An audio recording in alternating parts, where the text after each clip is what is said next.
Hola, soc l'Òscar Dalmau i avui al Supercampus organitzarem un concurs ben especial. Una contesa, una lligueta, un campionat. I aquest és el premi. Us l'haureu d'imaginar perquè no hi ha cap guardó. L'objectiu d'aquest certamen és que aprengueu què són els sinònims. Concurs, contesa, lligueta, campionat i certamen són paraules sinònimes, és a dir, volen dir el mateix, però amb paraules diferents, igual que premi i guardó. Us imagineu que quan he començat el vídeo només hagués fet servir una sola paraula tota l'estona?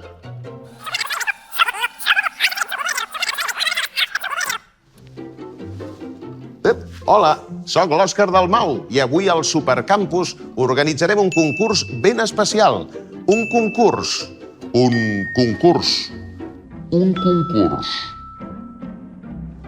No funciona tan bé, oi? Doncs això és perquè ens falten els sinònims.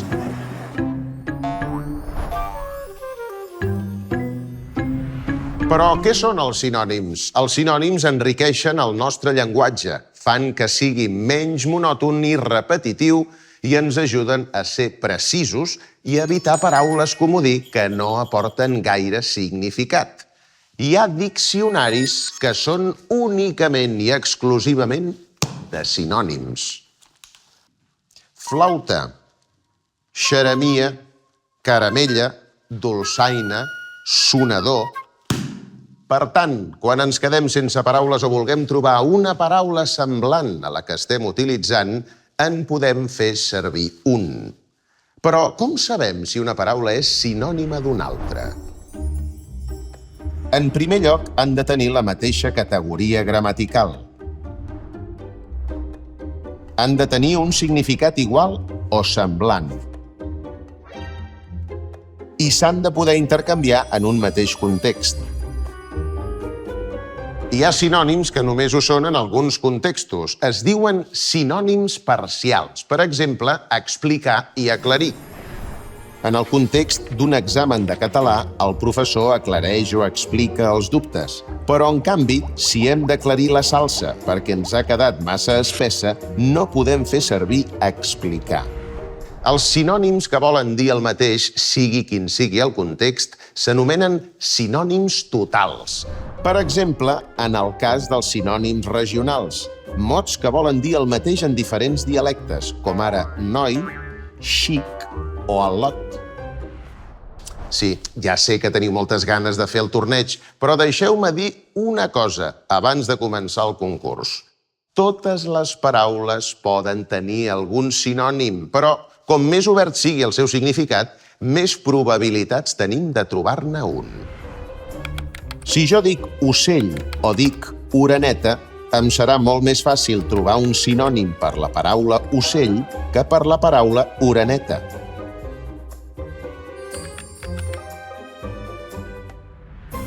Abans de començar el concurs de debò, farem un parell de rondes que seran per practicar, que no comptaran. Us ensenyaré una imatge mentre us dic una paraula i haureu d'escriure un sinònim el més ràpid possible. Preparats?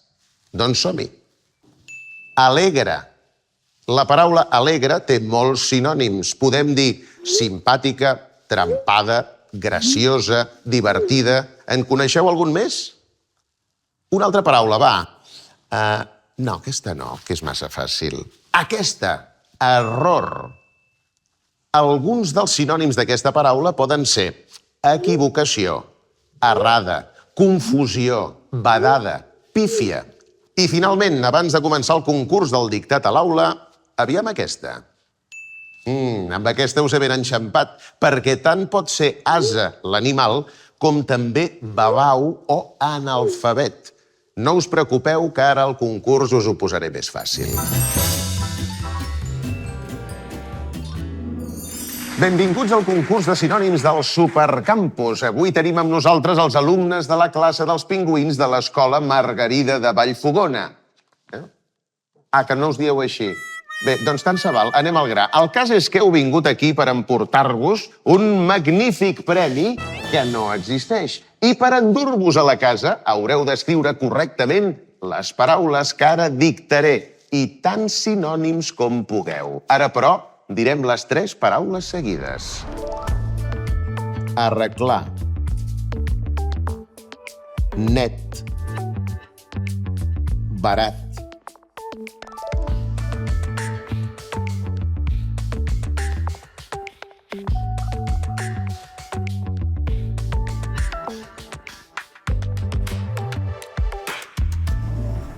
Temps. Aquestes són algunes de les solucions correctes. Arreglar. Solucionar, arranjar, remeiar, reparar, reformar, corregir, endreçar, millorar, però també guarnir, mudar, ordenar. Net. Decent, digne, decorós, enter, honest, just, pur, recte, sa, virtuós, blanc, clar, pulcre, polit, higiènic, esterilitzat, impol·lut. Barat. Econòmic, assequible, rebaixat, regalat, auster. Felicitats, heu guanyat aquest premi. Us el podeu posar a l'habitació o al vàter, tant se val perquè no es veu.